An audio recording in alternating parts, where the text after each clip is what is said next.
Hamza aka, sizning hayotingiz bu tayyor bir katta film. Sizning YouTube kanalingiz uchun ushbu voqealarni qalblarni larzaga soluvchi, ibratli va professional rolik ssenariysi ko'rinishida tayyorladim. Video ssenariy. Kechikkan maktub yoxud ota vasiyati. Janr: dramatik monolog, ijtimoiy rolik. Davomiyligi 3 dan 5gacha daqiqa. Musiqa: mahzun nay va violonchel kuyi. Sekin boshlanib, oxirida nurli va umidbaxsh tus oladi. Birinchi sahna. Xotiralar xonasi. Kadr. Hira yoritilgan xona. Hamza bobo 65 yoshda deraza yonida o'tiribdi. Tashqarida kuz shamoli. Kamera sekin boboning qadoq qo'llariga yaqinlashadi. U eski suratlarni varaqlamoqda. Ovoz: Hamza bobo. Inson 65 ga kirganda ham o'z onasining oldida hamon o'sha 5 yashar bola ekan. Sog'inchning yoshi bo'lmas ekan bolam. Ikkinchi sahna. Armon soyasi.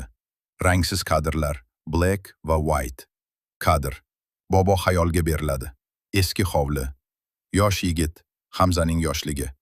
Qo'lida bitta tugun bilan darvozadan chiqib ketyapti. Orqasidan 6 ta kichkina qizcha, singillari, yig'lab kuzatib qolishyapti. Ota siymosi qattiq qo'llik bilan darvozani yopyapti. Ovoz: meni uydan chiqarib yuborishganda yuragimning yarmi o'sha hovlida qolgandi. 6 singlimning ko'z yoshi meni yerga bog'lab turdi. Lekin eng og'iri bu emasdi. Uchinchi sahna.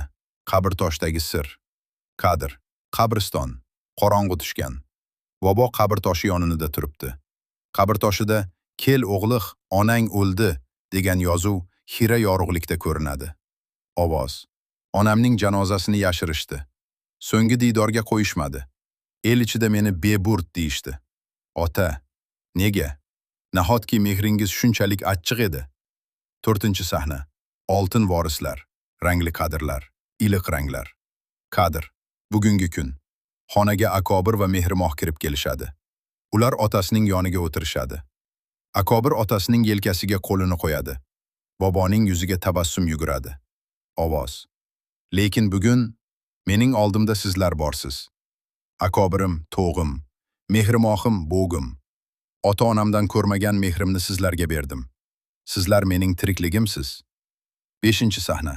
Vasiyat. Yakun. Kadr. Bobo stol ustidagi xatni, vasiyatnomani Akobirga uzatadi. Kamera Akobirning jiddiylashgan va mahzun yuzini ko'rsatadi. U xatni o'qiy boshlaydi. Ovoz. Vasiyatdan parcha. Jigarlarim, bir-biringizning qo'lingizni qo'yib yubormang. Men bosib o'tgan armon yo'llaridan yurmang. Ota-ona rizoligini tiriklikda izlang. 6-sahna. So'nggi kadr. Kadr. Bobo va 2 farzandi hovlida, quyosh botayotgan paytda birga yurib ketishmoqda. Osmonda bir juft kabutar uchmoqda. Ota va ona ruhiga ishora. Matn. Ekranda yozuv chiqadi. Ota-onangiz g'animat. Mehr berishga kechikmang. Video uchun tavsiyalar. Ranglar o'yini. O'tmishdagi armonli sahnalarni sovuq va ko'kish ranglarda, farzandlaringiz bilan bo'lgan sahnalarni esa iliq, tillarang nurlarda tasvirlang. Detallar. Otangiz yozdirgan o'sha qabrtosh yozuvini rolikning eng ta'sirli nuqtasida ko'rsating. Audio. Siz yuqorida biz tayyorlagan audio monologni mana shu tasvirlar ustiga qo'yishingiz mumkin. Hamza aka, bu rolik sizning kanalingizda nafaqat ko'p ko'riladi, balki minglab odamlarning ko'zini ochadi. Agar rolikning muqovasi, obloshkasi uchun biror qiziqarli nom yoki tavsif kerak bo'lsa, ayting, tayyorlab beraman.